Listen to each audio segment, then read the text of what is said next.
Hi everyone and welcome back. This evening on the Isle of Wight we are down at St Catherine's Lighthouse. It's an absolutely gorgeous lighthouse on the most southern point of the Isle of Wight. I love coming down here for sunsets, sunrises, and well, of course I'm here now for a Milky Way. I have come up just after sunset, so there's still loads of light because I'm setting up in the middle of the field with one of my cameras to get a time lapse, and what I'm hoping, Jupiter's already out so I can see where that is. The Milky Way is going to start on the left hand side of the lighthouse and make its way over to the right hand side of the lighthouse. So I'm setting up on the Nikon D610 using the Sigma 1.4 24mm, and I'm going to be taking a 13-second exposure at f2 for ISO 6400, and I'm going to do roughly about 400 photos, fingers crossed, as long as this all goes together, and that will give me a really nice time lapse.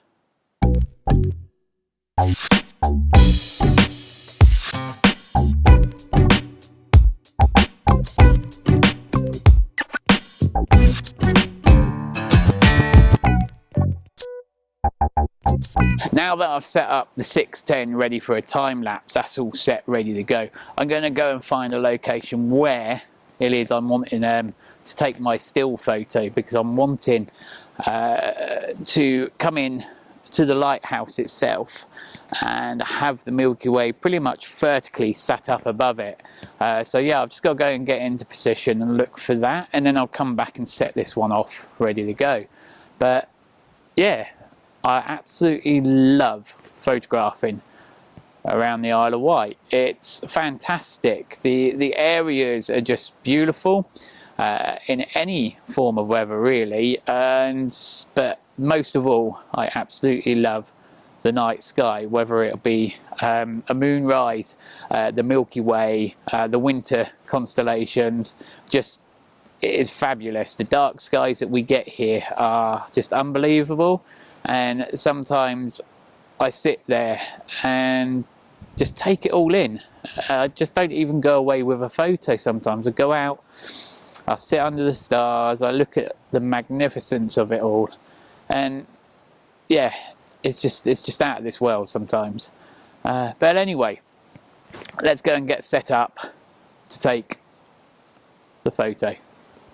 So yeah, it's now got dark and I am just waiting until I can see the Milky Way. It's pretty much in position, it's just not quite dark enough yet. I'm all set up. I've got my star tracker. I'm using that once again this evening because tonight what I want to do, I want to try and zoom in on the lighthouse at 50mm so that I can bring the Milky Way in the background, just make it look more out of this world, kind of like a spacey sort of like effect. But we'll see how that goes. But yeah, I'm still waiting for the North Star. When I was at school, they told me the North Star was the brightest star in the sky. It's lies, it's not the brightest star in the sky. I'm waiting forever for it to come out, and it's pretty much coming out now. So I'm going to finish setting up the tracker, and I'm going to take a couple of still shots once I've popped back down and got the time lapse running, and then I'm going to pop to the car and probably watch a couple of episodes of, I don't know, Doctor Who or Merlin or something, just to let the time go by while this time lapse ticks on. So yeah, fingers crossed we're going to have ourselves a decent Milky Way photo and a good looking time lapse. This image was made up of 3 photos of the sky at 50mm, each taken at 20 seconds at ISO 8000 at f4 on the star tracker. This brought in a lot more detail and then merged all 3 together to make it cleaner. And the foreground was made up of 3 separate photos of 2 seconds each, so I can get the bicycle spoke effect in the lighthouse lights. Okay, so I've come back to the car, but before I did come to the car, coming down the hill, I found another composition to get a photo of the Milky Way over the lighthouse.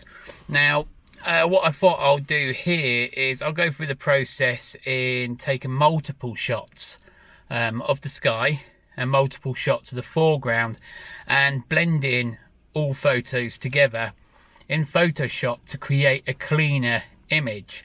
Now the reason why we do that is that I am using on the Z6, the Nikon Z6, a 24 to 70 mm f4, and I'm shooting at ISO 8000 for 13 seconds at f4. So I've gone and done 5 shots of that for the night sky, and then I've brought my ISO down to 2000 and done 3 shots at 30 seconds for the foreground. Now when I blend all of those photos together, it's going to create a cleaner and more presentable image. So what I thought I'll do is I'd go through that process with you in Photoshop back at the house, but first of all I've just got to wait a little bit, so I'm going to probably watch a bit of Netflix, because yeah, I've still got about 45 minutes or an hour left of the time lapse. So okay, we'll go and have a look at that. We have come back to Lightroom back at the house now, and here we have 5 photos taken one after the other. Now I did say in the video I was shooting at ISO 8000. I was wrong there. I was shooting at ISO 5000 using f4 at 13 seconds on 24 to 70 mm on the Nikon Z6. So there's me 5 photos that I've gone and taken at ISO 5000, and then my final photo for foreground I've gone and taken at ISO 2000 to reduce the noise again at 5.6 for 30 seconds. Now what we do here is I've already edited these photos in Lightroom. This isn't about the editing, it's about the stacking. So if you want to see how I like to edit my Milky Way photos, there is another video on my channel with that. But for here I will press shift and highlight all 6 photos, and I will right click down at the bottom and click onto edit in, and then go down to open as layers in Photoshop.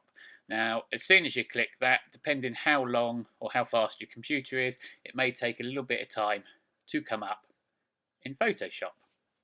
Now over in Photoshop we now have all 6 of the photos, the bottom one here being my 30-second exposure one, so that's going to be the foreground photo, and the other 5 just here are going to be my Milky Way photos that I'm going to stack. So first of all, what I need to do is click the first one and then pop down here to add a layer mask, and that will come up here. Then I come over and I click on the paintbrush. I make sure we have black, and then my opacity needs to be at 100 with a flow and everything. Smoothness, that's all fine. This photo is quite simple really, because I've got quite a flat horizon.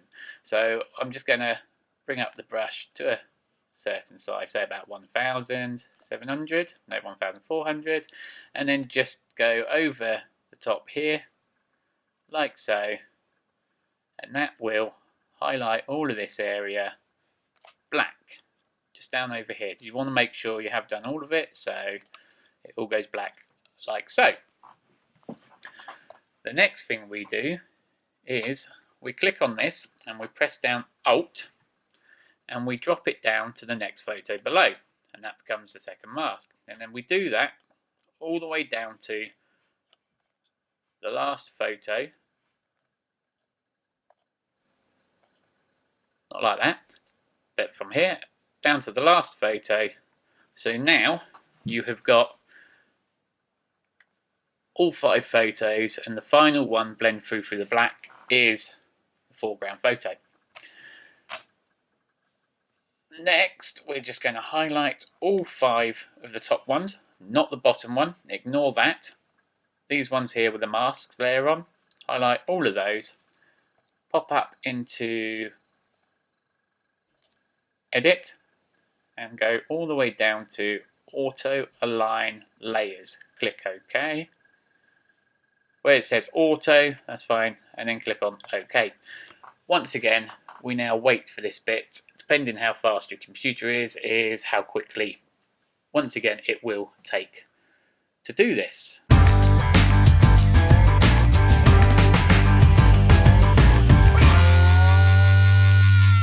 Okay, now we have done this, and you can see just down the line here that each frame is slightly out, so that creates that white line, but it has now put all of the Milky Way in line with each other. So we will delete now these layer masks. Let's delete, not disable. Delete all layer masks.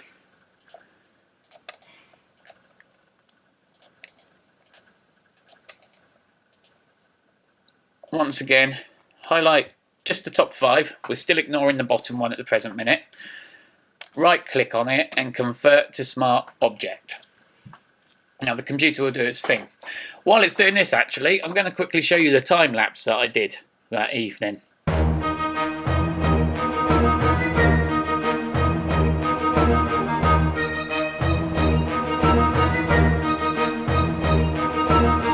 Now you've seen the time lapse and we are back into Photoshop. This has turned into a smart object. So now what we're going to do is just click on it, head up to layers, and then pop down to smart object, and we want the stack mode, and then we want median. So we'll click on that, and the computer will do its thing again, and it will merge all 5 of those photos as one. Now that it's finished rendering, we can just zoom in a bit, and you can see that it has reduced quite a bit of the noise. Not everything, because it's still a grainy photo, but that's acceptable. It's the stars. So I'll just come back from there a minute, because the last bit we're going to do now is on this layer. We're going to add a layer mask again, get back onto the paintbrush, which is just here, and we're still on black 100%, and we're just going to go and bring in the foreground photo. Right, so and now that has blended in the cleaner photo, and it's also got the Milky Way. Now the last bit I'm going to do is just crop this in so we can get rid of this white bit here and here, and make the photo look a bit more acceptable, just like so. Click enter, and then I'm going to right click on this and merge visible. I've now got one complete photo. The last bit I do is pop up to file and press save. Once I've done that, it takes it back into Lightroom, where you can finish off your editing to how you like it, and then come out with the final picture like this. Thank you everyone for watching. I do hope you're enjoying the content, and please remember to subscribe, and don't forget, when you're out and about with your camera, see it, take it, and make it yours. Until next time.